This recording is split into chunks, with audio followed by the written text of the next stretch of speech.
This is different. This is not Gold Key, but this is from, and I'm going to show this on the screen. It's from Marvel. Marvel, there's episode, this is issue 4, excuse me, from July of 1980. And also issue number 5 from August of 1980. And these, I pulled these both out, and it turns out they're actually related because it's a two-parter. There you go. Oh, it's got Skeletor. Yeah, pretty much. So, what the basic story is Admiral Fitzgerald tasks Kirk and the Enterprise to take an escapee back to the prison he belongs to. Well, he escaped because the place was it was scary. Not scary, but it was haunted, and he didn't want to be there anymore. So he had gotten out. They're taking it back, and he's telling them, "Don't take me back to Thalos. I don't want to go back." Well, of course, Kirk reluctantly is not wanting to do a prison transfer, but they bring him on the Enterprise. He, of course, causes some havoc there. They get him into the brig. They Do we take know him what back he- to. Do we have any idea what he had done? No, he's not that deep. He's not that deep of a character. He hacked the ATM from the other book, Craig. wrote. Yeah, Ah. he tore up the ATM because the Amex was. It makes no sense. I want this out of here. Yeah. Okay. So, and he doesn't even explain why he's telling them, "Don't take me back. I don't want to go back." And he starts to tell them, and he never says it. And anyway, he eventually dies in the brig.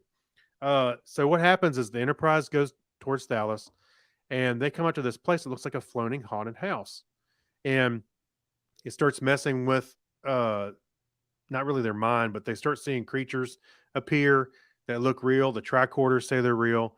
They find a beautiful young lady. It looks like she's about to get killed by one of these creatures. They save her, and they keep getting these visions on the Enterprise, and they're trying to figure out what it is. It's like a horror movie, basically, on the Enterprise. Well, come to find out at the end of the first issue, it's the Klingons. They're part of this. Dun, So, dun, dun. Yeah, they're tasked with stealing the Enterprise's new warp engines. Ah, Which- because this is after the motion picture. Yes, it is after the motion picture. And so turns out the Klingons they kidnap Spock because of his knowledge for the Enterprise. They take him back to the ship. Spock finds that there is a man in a suit. It's almost like a suit. It's more a suit and a chair, and they're torturing him. He's unconscious. They're torturing him, but this suit mechanism device that he's in actually will project his nightmares elsewhere, and they're having it send him to the Enterprise. So that's why they're seeing all these creatures appear, and it manifests these creatures.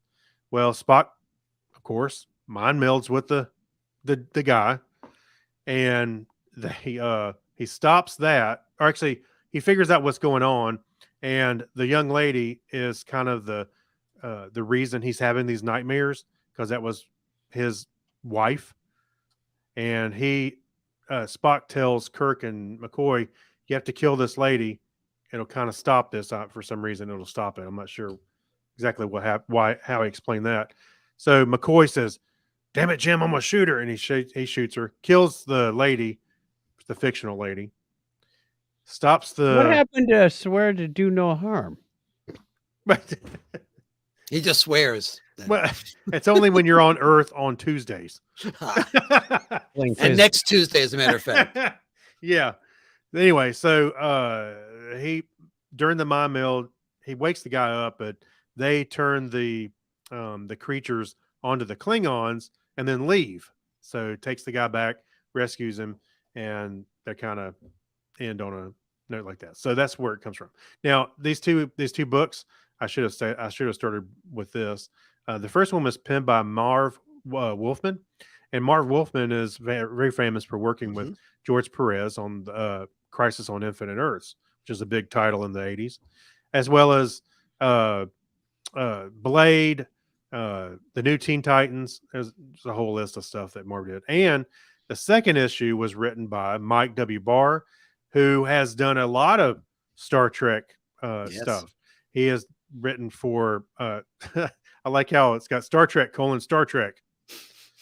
Are there Star Trek: The Next Generation, Deep Space Nine, Voyager, it says in comic book or other media. So there's a lot of stuff. And what's cool is the second issue.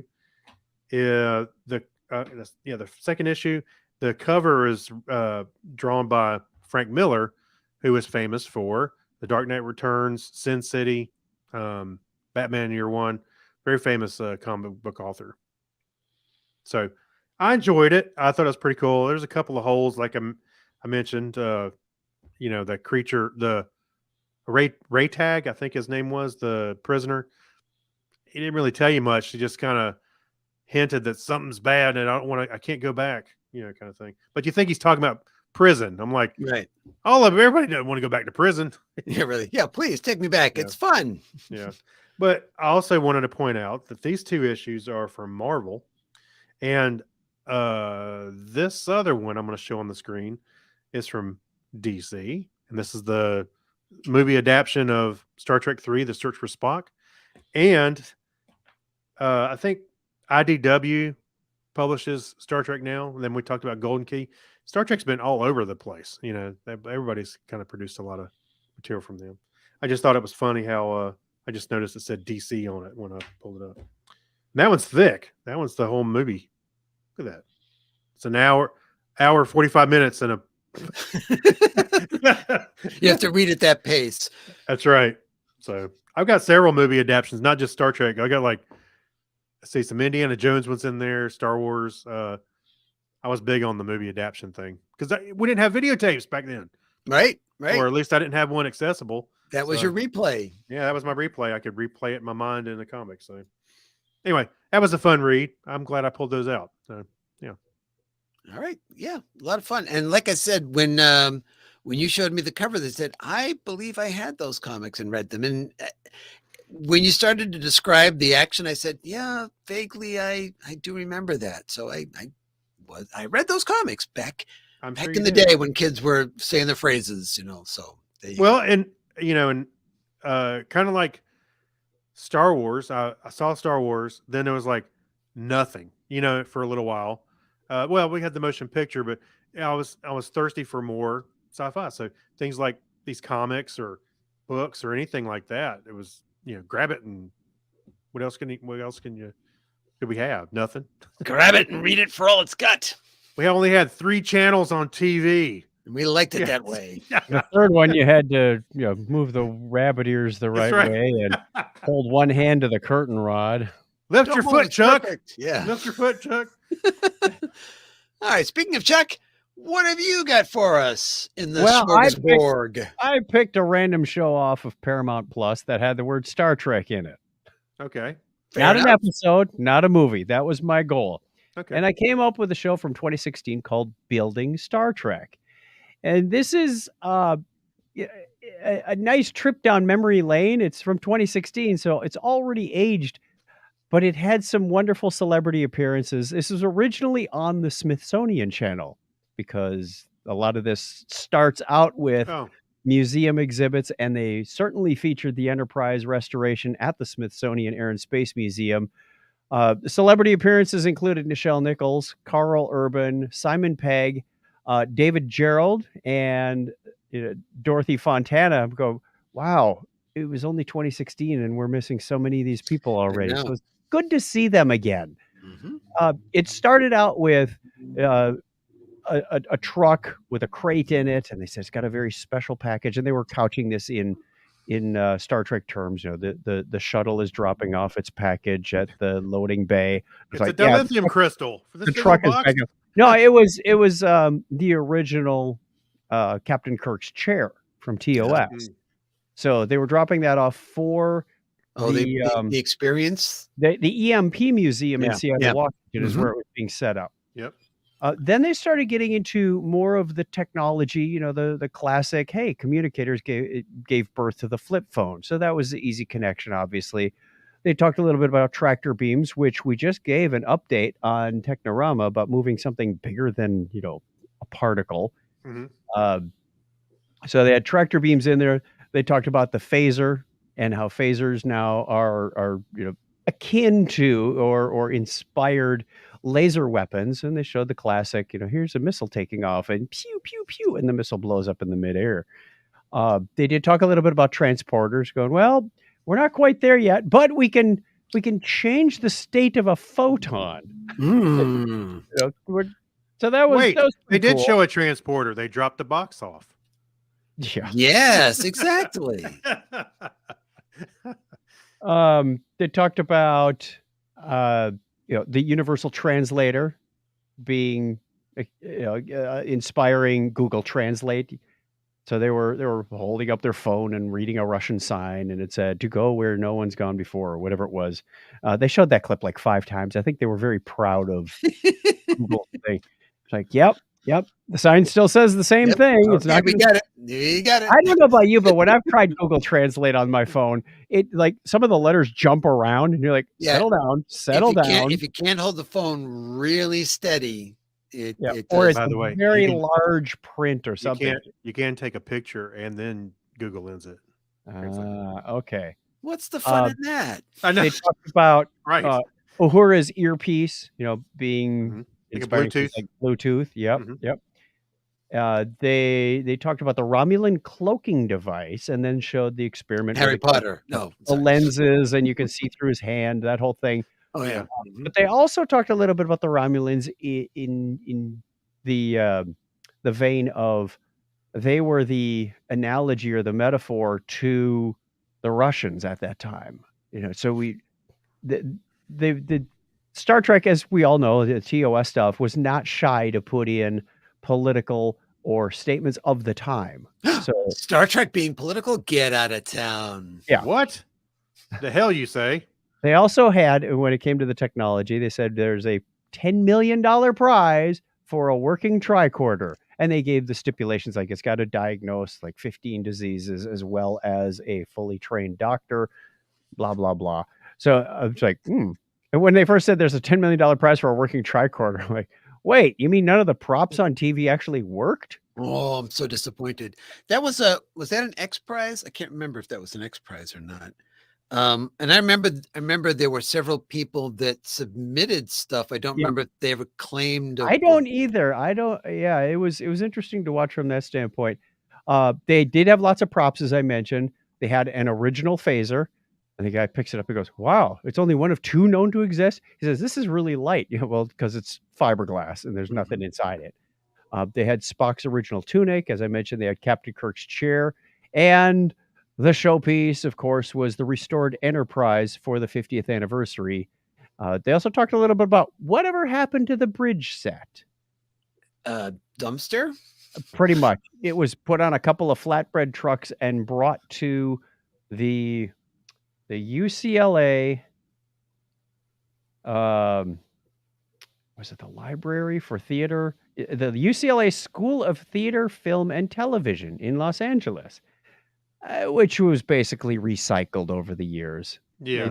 The guy was walking around the workshop. He goes, "You never know. There might still be parts of it here." And there's panels and parts but he was very descriptive when he said, "Yeah, I remember seeing when it came off the flatbed, you could see Uhura's workstation, and it was, 1/2-inch plywood with some plastic buttons stuck on it that didn't do anything, but Nichelle did a great job pretending they did."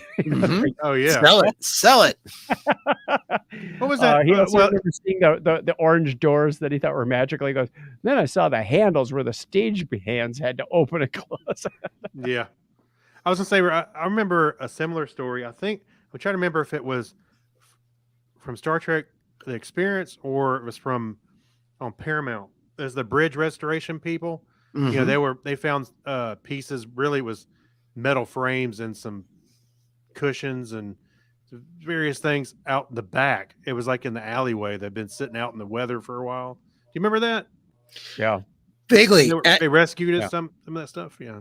I also remember we Bonnie and I have been to the exhibit in Seattle, and Spock's tunic is now, it's like purple because it got exposed to light over a long period of time, and it's no longer blue. It's now purple. Oh my. A very, very light purple. Well, that's unfortunate. Yeah. Well, I mean, it's, it still is what it is. So, They talked about the kiss from Plato's Stepchildren. What? Yes, scandalous. And they said, some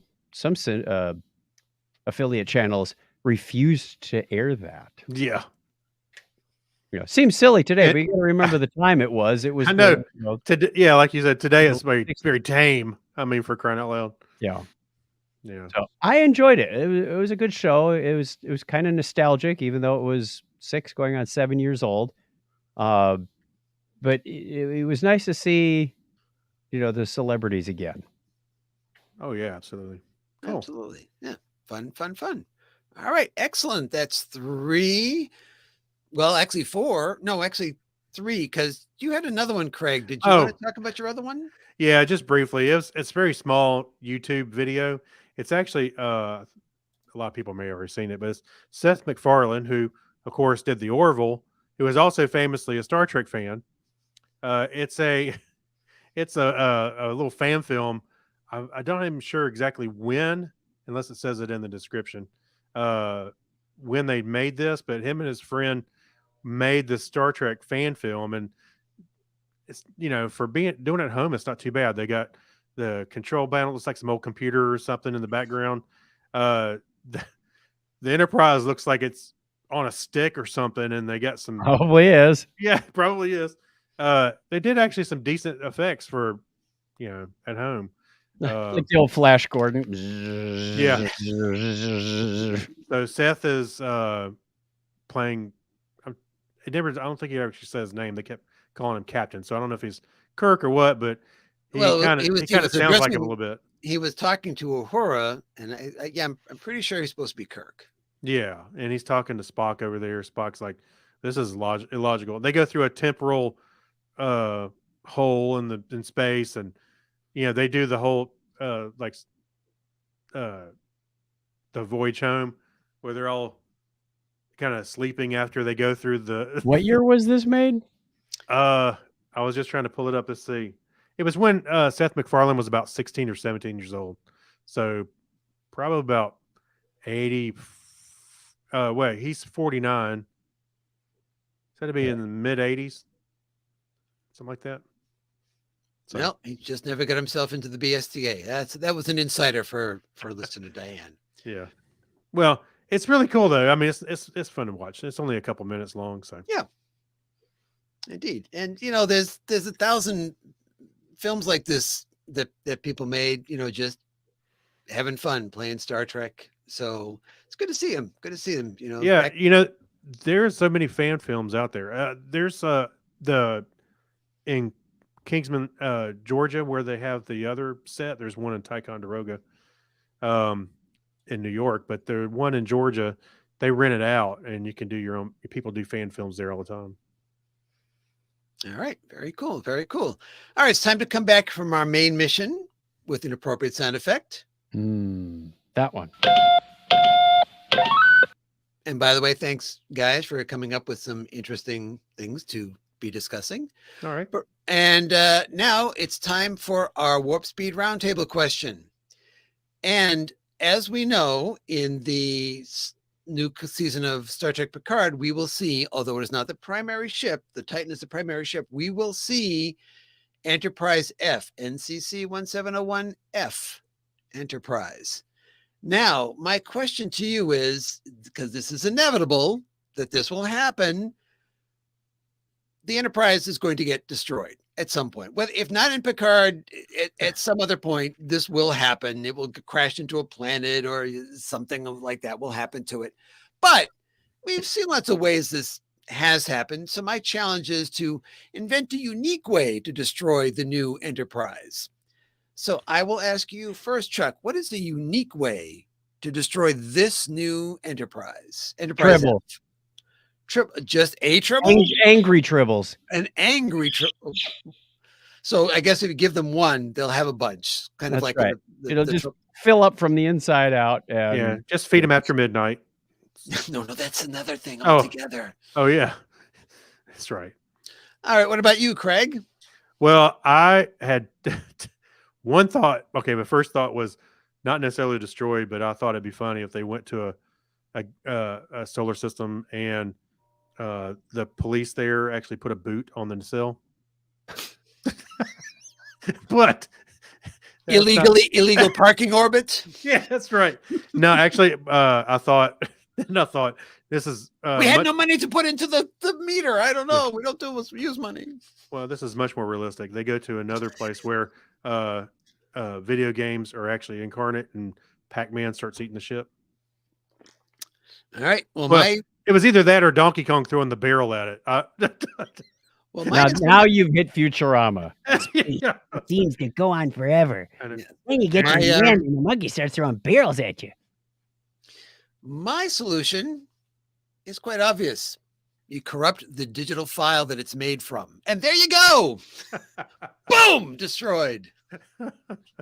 I got your isolinear chips right Hey. here. Format C. There you go. RM I forgot the /S. No backup. No backup. RM-RF slash. Yeah. All right, those are our suggestions. Oh, here you go. Oh, here's a good one. Cosmic Cosmic- Staples. The cosmic. It's all sticky now. It can't get anything to work anymore. Yeah, you're touching the console like nasty. Don't think of anything. Oh, I'm sorry. I'll take the Tholian web over this. Yeah. You're stuck inside, but not to it. Yeah, there we go. All right, and just as listener Diane has suggested with the Stay Puft Marshmallow Man, we want your ideas of how can you, in a unique way, bring the ultimate destruction that is going to happen anyway to the new Enterprise F. I think that needs to be one of my question of the days on our Star Trek cruise when we're writing questions on the door, like last year. I bought another whiteboard. Think of what's a unique way to destroy the Enterprise F. Well, I also Data's not around, neither is Spot, but I was thinking Spot walks across the console and starts to self-destruct. Stupid cat. There you go. Wait a minute. Oh, so you and Yeah. Bonnie did the universal screen test thing? Yes, we did. I have it digitized. I suppose I should put that Wait, up on YouTube. I'm sorry for people that are listening. Listener Diane says, speaking of fan films, I know Clint and Bonnie did the universal screen test. Did Chuck or Craig? Did Well, you? Either of no. you? No. I don't think so. I would have remembered something like that. Oh yeah. Well, I remember we did a thing, not Star Trek, but it was like it was at Universal. It was like a disaster film thing where you're on a subway car and there's Mhm, mhm. you know, Yep. water is falling, smokes everywhere. Yeah. We did that kind of thing. But yeah, not a Star Trek one. I know. Oh, Joe Fiore did it. Maybe I should link to his video. I think he's got his video online. Him and his family did it. And there are two versions. Well, there were two versions of it. If you go to Universal Orlando, where it was located, if you go to the Mummy ride at Universal Yes. Orlando, Yes. the main building in front of you where Confrontation used to be, it's all the columns, but there's a part of that same building off to the left-hand side, kind of at an angle entrance, which may be part of the queue now for, I'm not sure what that's used for, but if you look above the door, you'll notice the Paramount P, that kind of that distinctive looking P they use for Paramount. Yeah. That was the area where the Star Trek screen test was. So Okay. you would go in there and you would get your Starfleet uniform, your monster maroon, and then they would insert you into the footage of being the new captain of the Enterprise. So you're on screen with George, with Sulu and Bones and Scotty and Uhura. So it was a lot of fun to do. But there's a version also in Universal Hollywood along the same lines, some of the same stuff, but it was actually a little bit more elaborate than the one that was in Orlando. I know Crazy Joe's, I remember watching it at the beginning. His family's standing in the middle, and there's Leonard Nimoy and William Shatner sitting in director's chairs, and they're talking about what were they? I forget exactly what they were They're talking talking. They're talking about who the star of it is, and of course, Yeah. it's, Shatner says it's the captain, and Nimoy says it's the Vulcan. Yeah, and they both go, let's do something like, okay, now it's time for you to go. Something like that. Anyway, I just remember seeing how kind of cheesy it was, but that's fun. Only good fun. It was fun, and it's another one of the things that I kind of missed, that we don't have any of Trek stuff in the parks anymore. No Star Trek: The Experience. Well, I think we talked about it here. The theme park near me, Carowinds, was owned by Paramount for a while, and we had Klingons walking around, and there was a ride. It's called the Nighthawk now, but it was the Borg experience.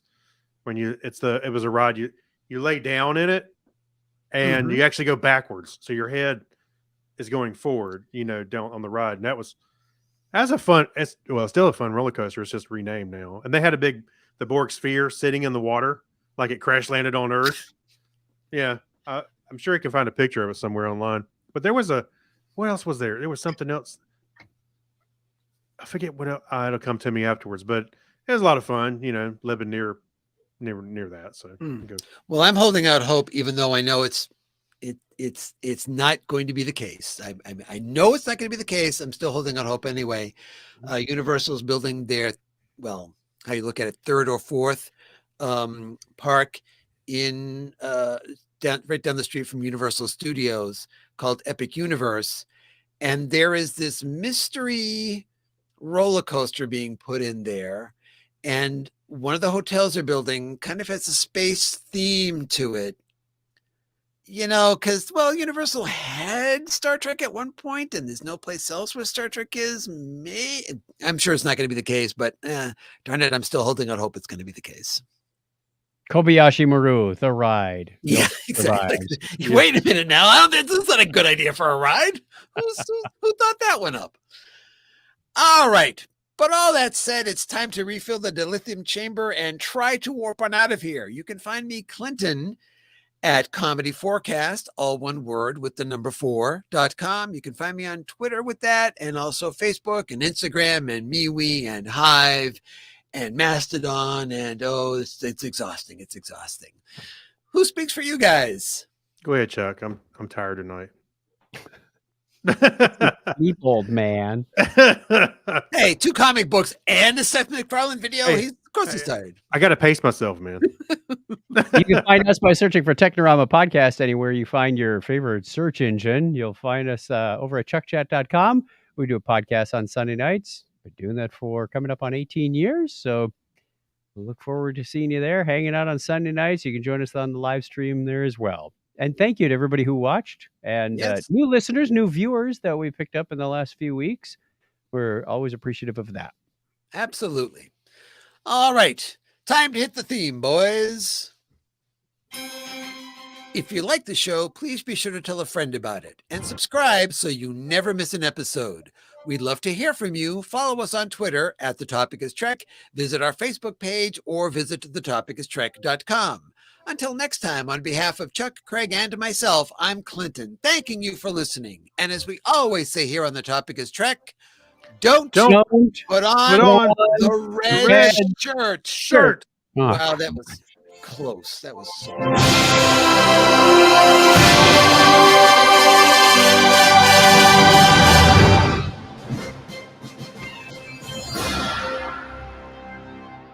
Yeah, Craig's the only one without a red shirt. He's the survivor.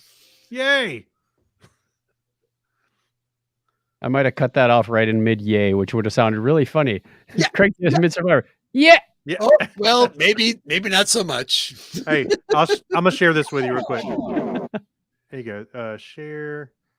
There's a Cool. There's it right there. It was the Borg assimilator. I don't know how I didn't realize that, but it has green on it, and I don't know if you can kind of tell. Let me see if I can zoom in.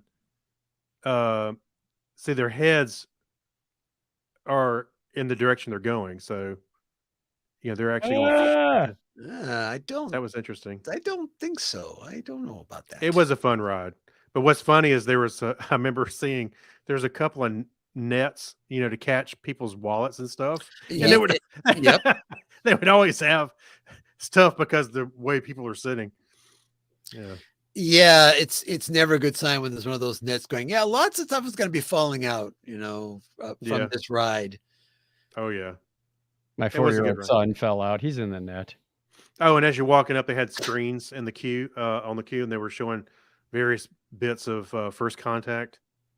The show, movie. Oh, I was going to say little bits like here's a shirt. Well, I mean, they were on loops. That's what I meant.